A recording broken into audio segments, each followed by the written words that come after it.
Welcome to Satellite TV. And one of the biggest stories still filling the news, both mainstream and social media, is the terrible floods devastating northwest India and Pakistan. It's an emotive subject with enormous loss of life and livelihoods being reported daily. And of course, at the forefront of providing aid to those in desperate need, as always, has been the Sikh community. But the blame game, as happens every single year, has started once again, with many accusing the Indian government of deliberately weaponising water to damage its enemies. Conspiracy or fact? Well, to talk about just how bad it's been and give a deeper insight into the facts of the matter, I'm delighted to say I'm rejoined once again today by our special US correspondent, Leyla Gulen, to discuss this topic. Leyla, welcome back. Nice to see you again. Angus, thank you so much for having me. I really appreciate it. And I'm looking forward to our discussion. This is an incredibly important topic. Indeed, absolutely. And of course, this topic is, as I said in the intro, a very emotive one. There's an awful lot going on, an awful lot of accusations flying backwards and forwards. But I think today I'd really like just to cover some of the facts and just lay out some of the facts and let the audience themselves make up their own mind on this. Yeah, indeed. Well, I want to start here. Let's dive in. We've heard that the flooding in Punjab, both in Indian and Pakistan states, has been some of the worst in recent years. So could you give us some detail of just how bad it's been?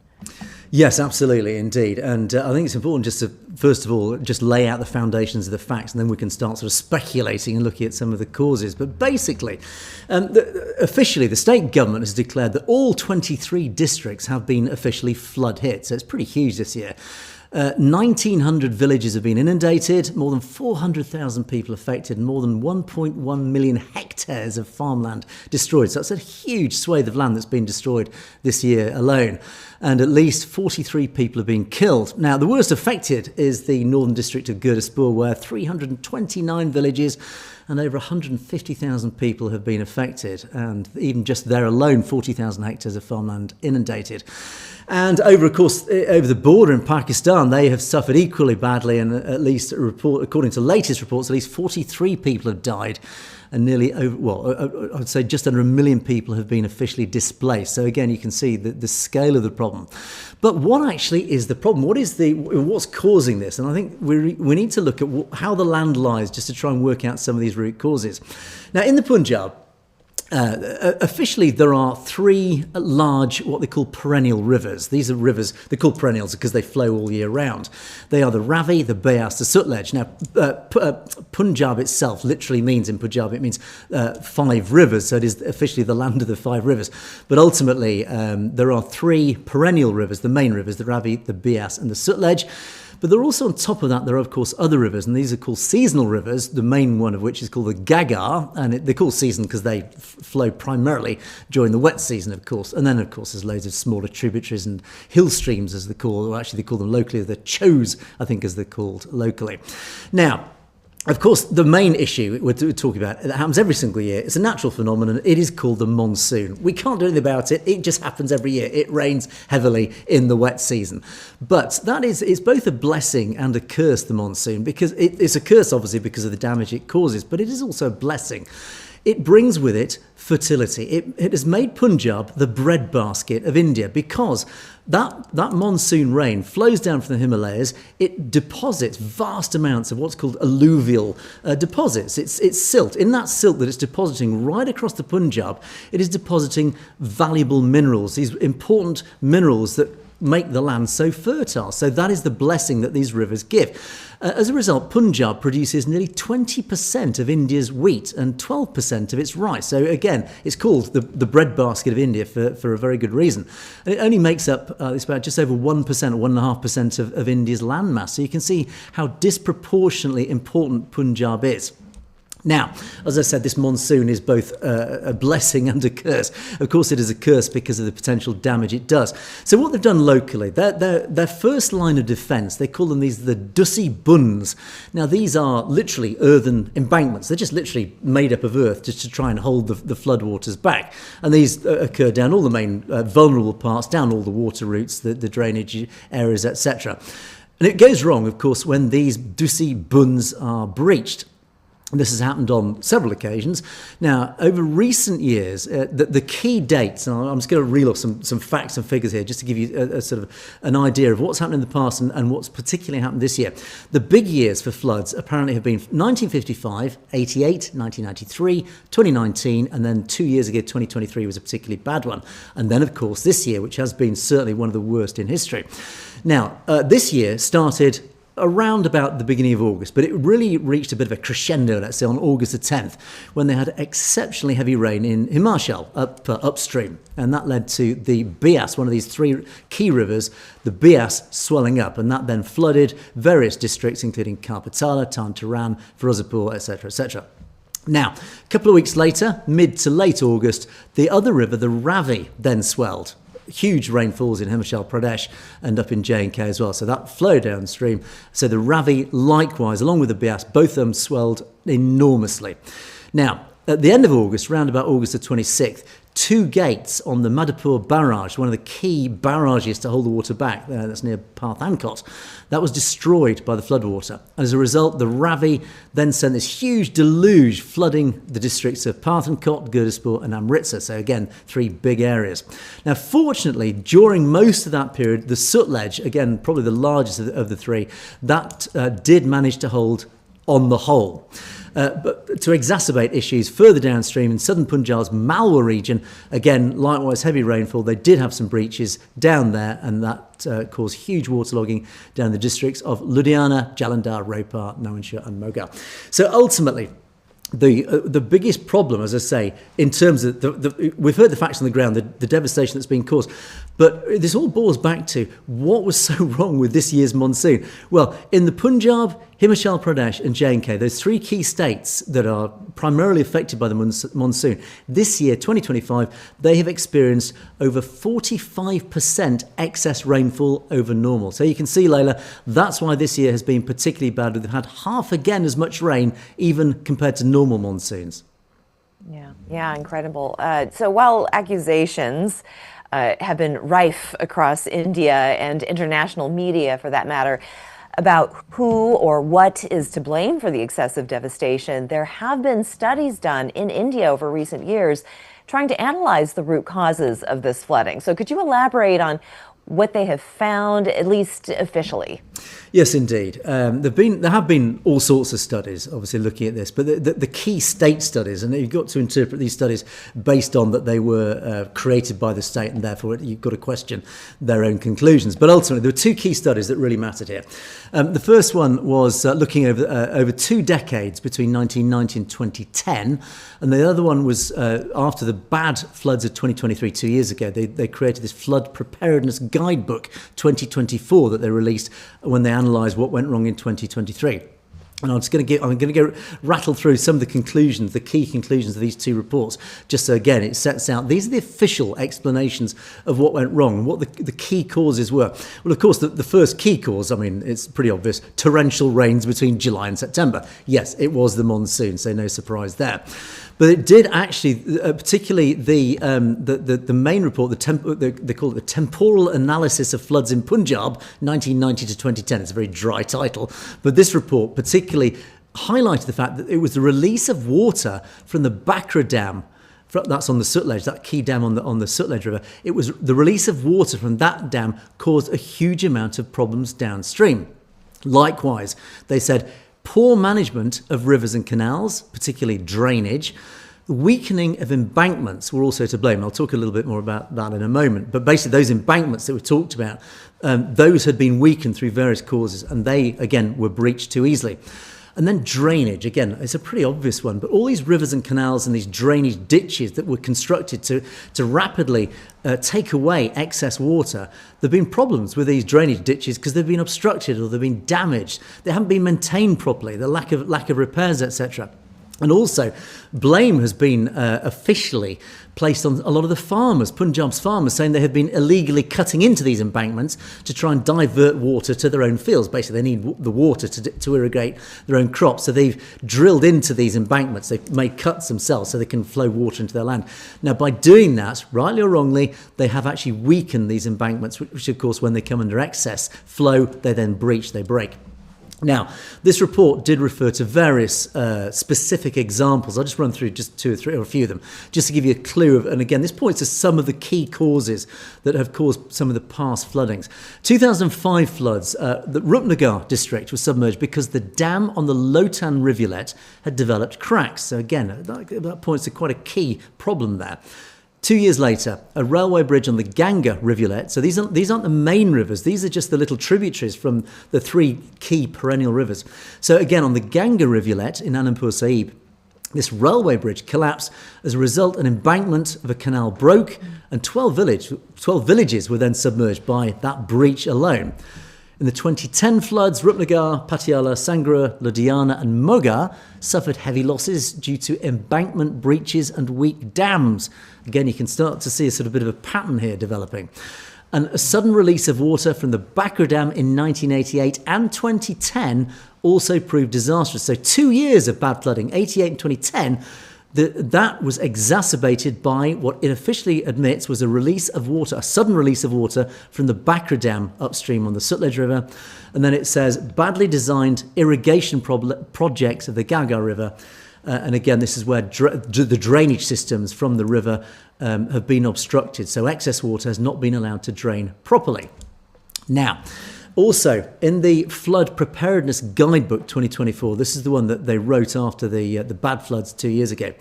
They came up, again, very similar sort of conclusions, but they did really highlight some very important ones. And one of the main ones was, again, keep referring to this, obstructions in natural drainage routes. Now, especially structures that obstruct those flow of those drains. They specifically referred to railway bridges, particularly on the Sutlej. Now, for example, they said here, under a lot of these railway bridges, they built these huge, wide drainage ditches, outlets, whatever you want to call them, rivers, canals. They built them wide. Now, in the dry season, the water flow is very slow. Because it's slow, they silt up very quickly. And then when, of course, you get the wet season, the flow increases. They're hitting this huge dam of silt, which means the flow has slowed down, it's building up, and, of course, you're getting that backlog, which then floods. So, again, it's a design flaw. They also talked about road bridges on the Bias, the other river. Waterways beneath various road bridges were too narrow. So, again, design flaws. They hadn't really thought about this properly. There's a lot of talk about urbanisation, the encroachment of development, humanity into these natural areas.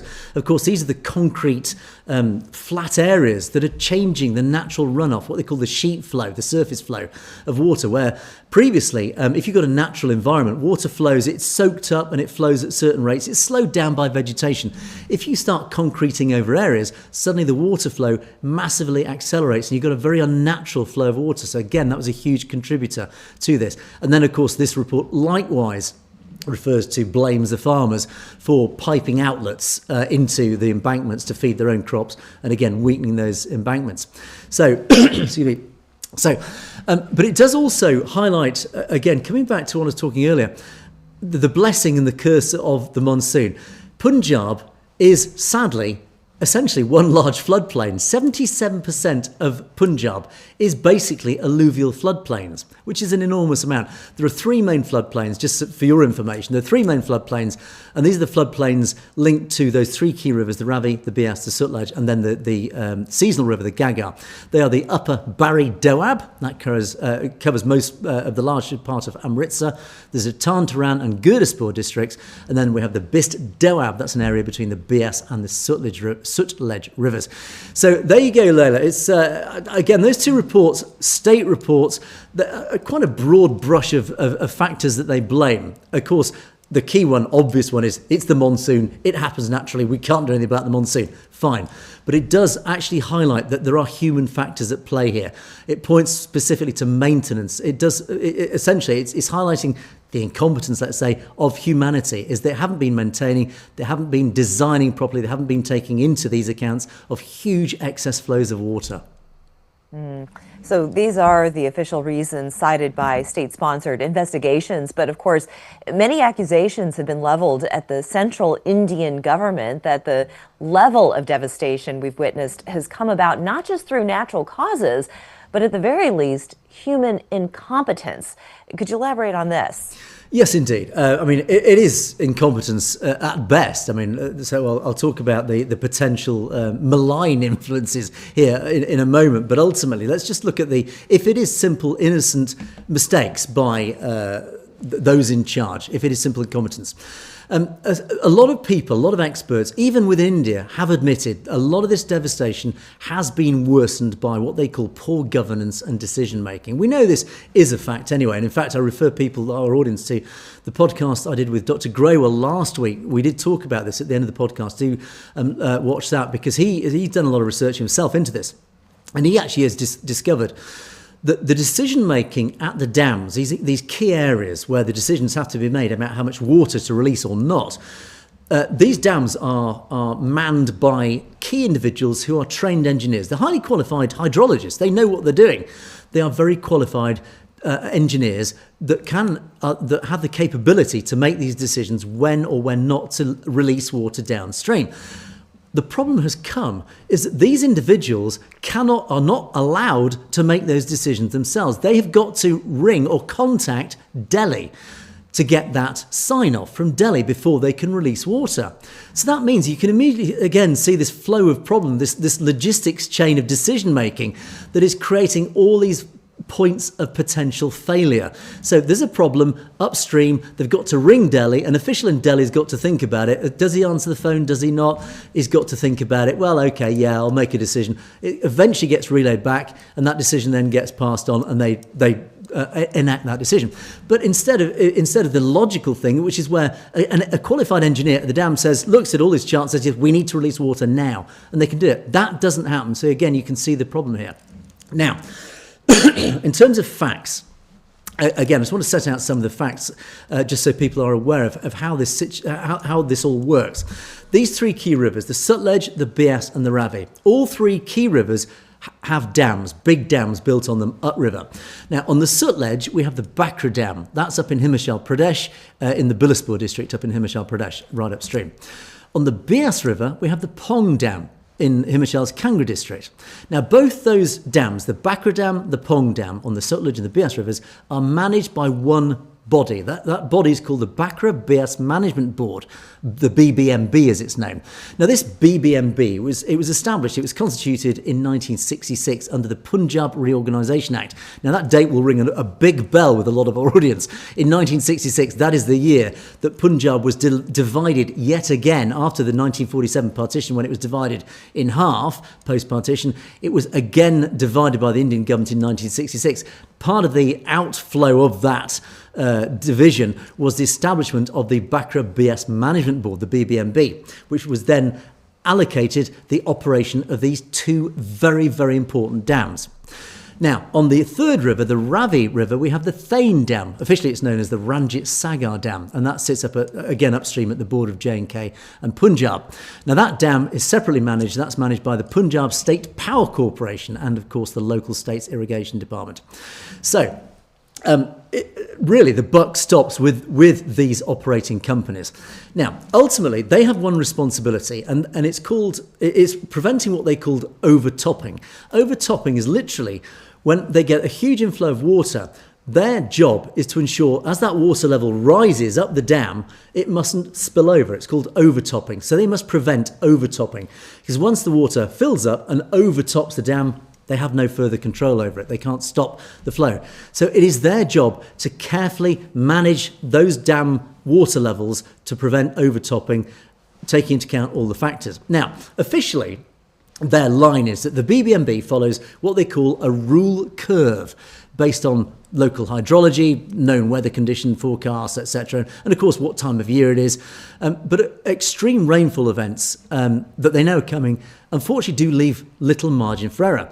Now, if catchment rain is extreme, and if the reservoirs are near the limits, officially, the BBMB must release water to preserve what they call dam safety. Now, all well and good in theory. Now, these rule curves that they rely on, these are curves, these are basically charts that are designed by engineers, and it's designed based on target levels, based on inflows, and again, the time of year, expected inflows coming up over coming months, etc. In other words, the aim is to keep water in the wet season so you can use it in the dry season. All well and good. Now, It goes wrong, though, when it's mismanaged. Now, according to, and these are the very words of the chairman, Manoj Tripathi. He's the chairman of BBMB after this year's problems. He said this year's inflow on the Pong Dam is 20% higher than 2 years ago. That was the last time that Punjab was flooded. And such unprecedented flow has never been recorded before. Maybe true, maybe not. But anyway, there's his words. But what he did sign off by saying, he says, we have managed it very well. Now, I'll leave that up to our audience to draw your own conclusions whether they feel he managed it very well. But ultimately, of course, the Punjab state officials have been up in arms about what's happened in Punjab. And they, of course, have completely contradicted everything that the chairman said. And they said, look, no, we've got a problem here. This is being mismanaged. And they have actually said that the board keeps the reservoir levels too high in July and August to ensure that they're saying you're keeping them too high to try and keep water for winter irrigation and power, but you're not leaving enough cushion for when you know that these rains are arriving. The monsoon rains come in August and September. So they're keeping the levels too high before the monsoon, even knowing that the monsoon is coming. So again, they're saying it's just basic incompetence.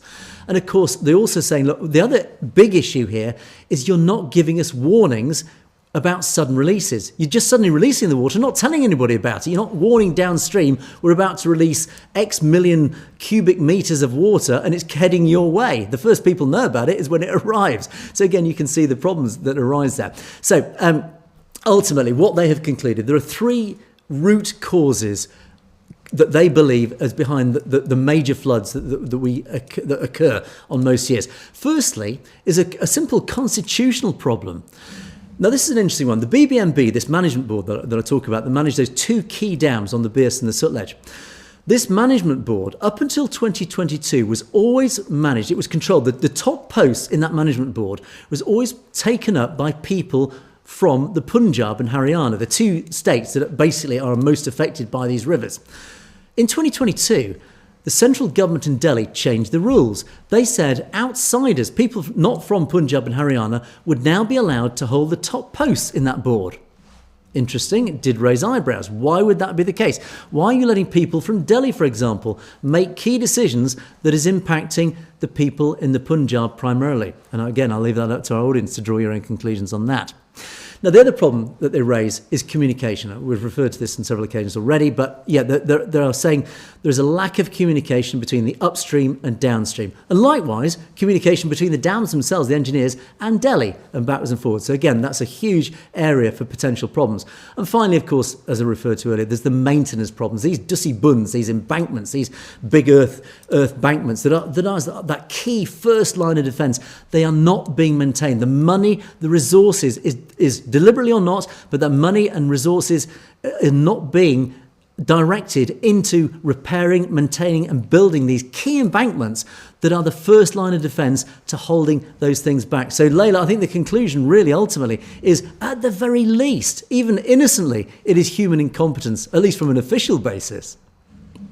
Well, it certainly sounds like it. At least that's the official excuse. Yet many are saying it's more than that it's a deliberate policy to destroy Punjab itself. And even right-wing Hindutva commentators are claiming that India is weaponizing water to damage its enemies. By those, they include, obviously, Pakistan, but also, tragically, the people of Punjab. So do you think that this is merely conspiracy theory, or do you think that there is something genuine in this? Yeah, this is, we're into the realms of speculation now, but it's all about evidence and painting a picture of the sort of the evidence that we see before us. A lot of podcast guests that I've talked to over the last couple of years or so have all been very clear and very unambiguous in their belief. They believe there is a deliberate policy on behalf of the Indian government, and by that read those who control the Indian government, and again, in turn, by that read the RSS, these Hindutva forces. They believe they have an agenda to target the Punjab. For what reasons, again, you can speculate, but ultimately we believe it is primarily because the Sikh community, who primarily make up the Punjab demographic, the Sikh community in the Punjab are an existential threat to the Brahmanical control of India. And again, that's a whole discussion on its own. But ultimately, they see the Sikh people and the area within which they reside as a threat. They want to deliberately damage it because they want to keep the community, the Sikh community, under control, suppressed. They just basically want to try and destroy the culture, the heritage, everything about the Sikh community. Now, it's very easy to say that, but the evidence is all out there. And I can take different areas in turn, just even give, again, it's all about joining the dots and painting the picture. There's lots of smoke which point to that one sort of source of fire, let's say. We talk about, let's say, the industrial, the commercial damage being done, for example, to the Punjab. Again, podcast guests in the past, and I do refer the audience to the podcasts I've done talking about this specifically, but the evidence is out there, plain to see in the public domain, how much underinvestment the Punjab is suffering. Now, you look at neighbouring states like Gujarat, you look down at Gujarat, which of course is the state of Narendra Modi himself, and of course vested interest there. Gujarat is flooded with resources, money and investment, but where's that same investment into Punjab? It's not. Punjab's industry and commerce is being denuded. It is being slowly dissolved. It's being destroyed, arguably deliberately, to try and undermine the commercial success of the Punjab. Likewise, we look at the drug problem. Punjab has a well-known drug problem. It has become almost the drug capital of India. Why? Where are these drugs coming from? Drugs don't just naturally, accidentally fall into one state, primarily in India. It happens for a reason. Somebody is controlling that drug flow. The question is why? Now, we look at the effects. It's undermining the Sikh community. It's undermining the youth. It's with all this unemployment through the commercial damage, of course, there's an awful lot of unemployment, particularly amongst the youth. What do? They turn to drugs. And suddenly, once you've lost the youth, they turn to drugs. That's it. Your whole society literally starts falling apart. Again, why? Is there an agenda at play? We look at the politics of the Punjab. Now, traditionally, the Sikh community had quite a powerful political voice. Post-1947, they entered, in fact, pre-1947, even during the time of the British Empire, they entered democratic politics. They established the Akali Dal, the Shiromani Akali Dal, to play that democratic game, to give the Sikh community a voice. They had the SGPC established by, actually, as it turns out, by the British, I think it was in 1925. That was established to manage the Gurdwaras and to, again, give the Sikh community control over their own affairs. But what has happened since? We've seen these key institutions infiltrated, diluted, and essentially destroyed by outside forces. Those outside forces are the RSS. And again, I refer to many podcasts and discussions we've had about that specifically. So politically, it is being dissolved, destroyed, undermined. And then, of course, we have the whole Khalistan issue. The Khalistan movement is growing in power. We do know support in the Punjab is growing massively for Khalistan. So, again, there is a very good reason for the BJP and the RSS to try its absolute utmost to destroy the Punjab in every way possible, in every multilateral approach it can find. So, Leyla, I believe, yes, if you join the dots, there is an awful lot of evidence that points to the fact that India is weaponizing water. India is using a natural resource just through its riparian rights, but also the monsoon as literal a weapon of mass destruction. And it is likely, as indeed has been even admitted by many in Hindutva forces, they said, yes, India is weaponizing water against its enemies, both Pakistan and the Punjab. Well, what do you think is the long-term answer to this problem? Is there a permanent solution to the annual devastation of flooding in northwest India? Yes, I think it's very clear that I think this just paints a picture, and regular watchers of our Perspectives programme will know exactly where this story leads. As I often say, the story writes itself. Of course, there is only one answer to this. If the BBMB are incapable of managing those two dams, if the other operating company is incapable of operating that third dam, if they just can't operate these dams properly, then that decision-making, that capability must land in those who are most affected. Of course, those downstream, those in the Punjab. And that is a key driver behind one of the many arguments of saying we need control and decision-making control over our own affairs. Not even looking historically, but just even in present-day Punjab, we are being damaged by outside forces. Decisions are being made hundreds of miles away in Delhi by people who don't live here, who have no vested interest here, other than they just want to destroy us. So we have a democratic right to make our own decisions. These floods occur on a regular basis, certainly annually, and devastatingly so on a regular basis.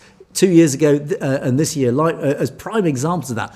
And as we've discussed, and the facts point out, it is through at least incompetence and possibly through malign influences as well. The only way to stop that is for those most affected to take control. Now, if they get it wrong, that's fine. At least they've only themselves to blame. At the moment, they do have a government to blame. A government who has weaponized water, a government who is also not even backing up the devastation with with support. It's the Sikh community who've stepped up to the plate. It's the Sikh charitable organisations who are seen on the ground in the Punjab, dishing out aid and resources, helping people, those most in need.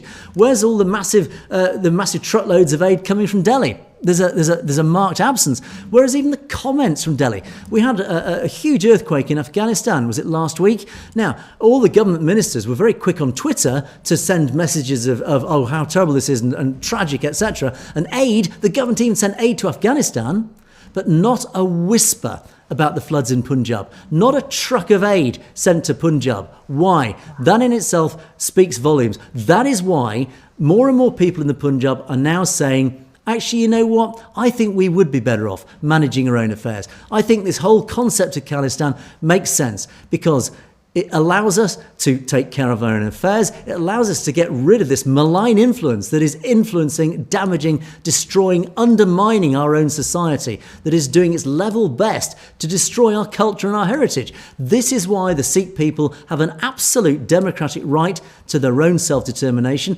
And this is why I strongly believe, Leyla, that the answer to this, there is only one permanent solution to this, and that is the establishment of khalistan. Yeah. Complete autonomy sounds like what the answer should be. Well, my goodness, Angus, thank you so much. Another fascinating and enlightening conversation. I really do appreciate you answering all of my questions and really educating the public as to exactly what is going on there in Punjab. Absolute pleasure, Leyla. It's a fascinating discussion. As I said, we need to put some facts on the ground there, and hopefully that our audience feels a little bit more educated after. In context, a lot of context. Absolutely, but unfortunately, there we've run out of time. But we must draw things to a close. But I have to say thank you to you, Leyla. Thanks for joining us once again. Thank you, Angus. Indeed, and thank you, of course, for watching Satellite TV. And I look forward to seeing you next time.